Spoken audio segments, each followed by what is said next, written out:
Hi everyone, welcome to Telugu అమ్మాయి కబుర్లు. ఈరోజు మనం దయ్యాల బంగ్లా పార్ట్ 2 చెప్పుకుందాం. ఇంకా ఆలస్యం ఎందుకు, వచ్చేయండి నాతో పాటు దయ్యాల బంగ్లాలోకి. అనితకు అసలు ఏం జరిగిందో ఈరోజు మనం తెలుసుకుందాం. ఇంకా బంగ్లా నుంచి బయటికి వచ్చిన అనిత అక్కడి నుంచి తిరిగి వాళ్ళ గ్రామానికి వెళ్ళిపోయింది. ఇంటికి వెళ్ళిన అనితకు వరుసగా 3 రోజులు జ్వరం పట్టుకుంది. కానీ అనిత నాగులిట్టిలో ఏం జరిగిందో ఇంట్లో ఎవ్వరికీ చెప్పలేదు. ఎందుకంటే ఇంట్లో వారు భయపడతారు అనేసి. ఆ బంగ్లా నుంచి తప్పించుకొని బయటపడినాను అని అనుకుంది. ఇక ఆ రాత్రి పడుకొని ఉండగా అనిత ఫోన్ ఒక్కసారిగా మోగింది. అనిత ఒక్కసారిగా మేలుకొని గడియారం వైపు చూసింది. రాత్రి 2:15 గంటలయ్యింది. అంటే సరిగ్గా తెల్లవారుతూ ఉండగా అనితకేమీ అర్థం కాలేదు. ఈ అర్ధరాత్రి ఎవరు నాకు ఫోన్ చేస్తుంది అనేసి. అనిత ఫోన్ తీసుకొని డిస్ప్లే చూస్తే సుహాసిని అని పేరుంది. కానీ అనితకు సుహాసిని అనే ఫ్రెండ్ ఎవరు లేరు. ఒక్కసారిగా అనితకు భయం వేసింది. ఈ సుహాసిని ఆ బంగ్లాలోని సుహాసినినా అనేసి. ఫోన్ మోగుతూనే ఉంది. అది సాధారణ రింగ్ టోన్ లాగా లేదు, ఎవరో గట్టిగా పలకరిస్తున్న స్వరంతో ఉన్నట్టుంది. అనితకు చాలా భయం వేసింది. కానీ కొంచెం ధైర్యం తెచ్చుకొని అనిత ఫోన్ లిఫ్ట్ చేసింది. ఫోన్ లిఫ్ట్ చేయగానే, అనిత, బంగ్లా ఖాళీగా ఉంది, నువ్వు తిరిగి రావా అనేసి స్వరం వచ్చింది. అనితకు ఆ వాయిస్ వినంగానే చాలా భయం వేసింది. వెన్నులో వణుకు పుట్టేసింది. వెంటనే ఫోన్ కట్ చేసేసింది. నిశ్శబ్దంగా ఉన్న గదిలోకి మళ్ళీ ఫోన్ మోగింది. అనిత ధైర్యం చేసి మళ్ళీ ఫోన్ అటెంప్ట్ చేసింది. అదే స్వరమే వినపడుతుంది. ఇల్లు ఖాళీగా ఉంది, నువ్వు తిరిగి రావా అనేసి. అనిత ఈసారి ధైర్యం చేసి ఇలా రిప్లై ఇచ్చింది. సుహాసిని, నీకు విముక్తి అయ్యింది కదా, మరి ఇప్పుడు ఫోన్లో ఎలా మాట్లాడుతున్నావు అనేసి. అనిత గది మొత్తం నిశ్శబ్దంగా ఉంది. ఫోన్లో నుంచి ఎటువంటి రిప్లై రావటం లేదు. అప్పుడే అనితకు తన బెడ్ కింద నుంచి ఏదో శబ్దం వినపడుతూ ఉంది. టిక్ టిక్ టిక్ అని. అనిత ఒక్కసారిగా వణికిపోయింది. లేచి నిలబడి తను ఒక టార్చ్ తీసుకొని బెడ్ కిందికి వంగి చూసింది. ఆ టార్చ్ లైట్లో 2 కళ్ళు, ఎర్రని కళ్ళు అనిత వైపే చూస్తూ ఉన్నాయి. వెంటనే గదిలో నుంచి ఒక శబ్దం, ఇప్పుడు నీ వంతు వచ్చింది అనేసి. అనిత కెవ్వుమని కేక పెట్టేసి తన చేతిలో ఉన్న టార్చ్ కిందికి పడేసింది. వెంటనే గది మొత్తం మళ్ళీ చీకటైపోయింది. ఆ చీకట్లో ఆమెకు చల్లని వేలు ఏదో తాకినట్టు అనిపించింది. తను ఏమిటా అని తిరిగి చూసేసరికి చీకట్లో ఆమెకి ఆ ఎర్రని కళ్ళు తన పక్కనే నిలబడినట్టు అనిపించాయి. అనిత పరిగెత్తుకుంటూ ఆ గది వదిలి బయటికి వచ్చేసింది. ఇక మరుసటి రోజు ఉదయాన్నే అనిత తిరిగి నాగలుట్టి గ్రామానికి చేరుకుంది. ఇక ఆ ఊరి సర్పంచ్ అయిన రంగయ్య ఇంటికి పరిగెత్తుకుంటూ వెళ్ళింది. రంగయ్య ఒక్కసారిగా అనితను చూసి, ఏమైంది, ఎందుకు అలా పరిగెత్తుకుంటూ వచ్చావు అనేసి అన్నాడు.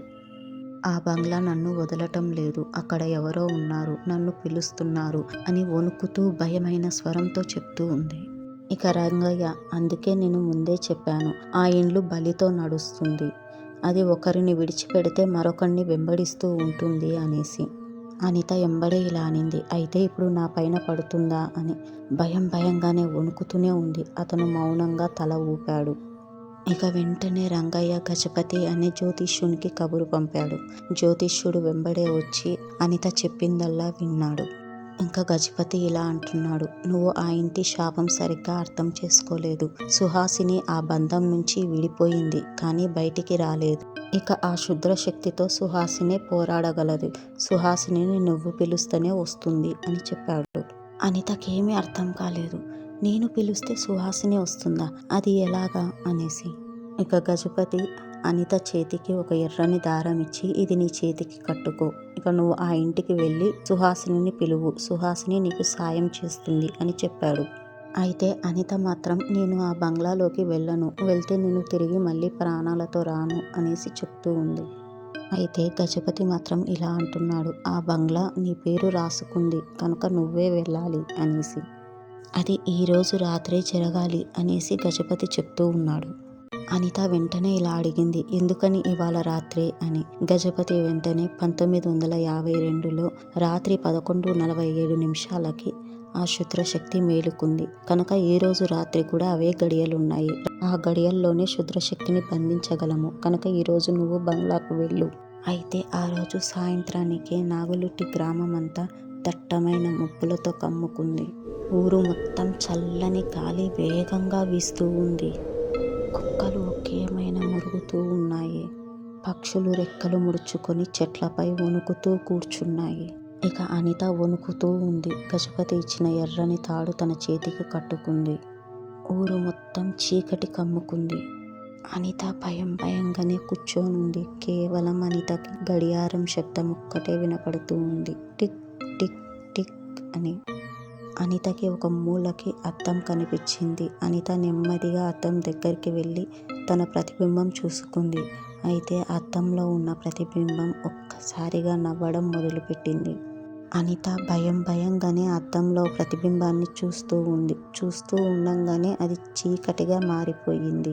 ఇక అద్దంలో నుంచి ఒక స్వరం భయంకరంగా వినపడుతూ ఉంది. ఇప్పటికే ఆలస్యమయ్యింది.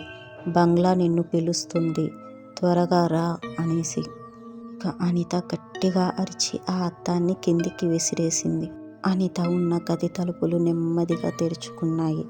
అనిత చిన్నగా బయటికి వచ్చి చూస్తే ఎవ్వరూ కనపడలేదు. కానీ ఎవరో నడుస్తున్నట్టు శబ్దం. టిక్ టిక్ టిక్ అని.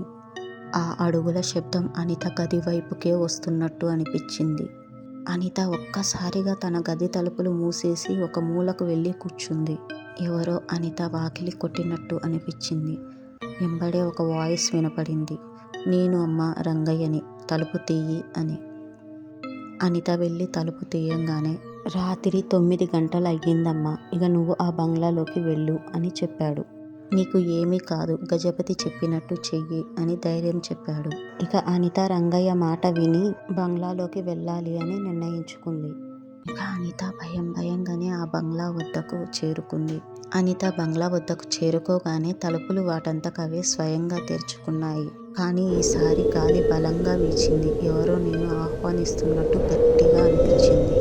అనిత బంగ్లాలోకి అడుగు పెట్టంగానే ఒక స్వరం వినిపించింది. ఇక ఇదే నీ నిలయం అనేసి.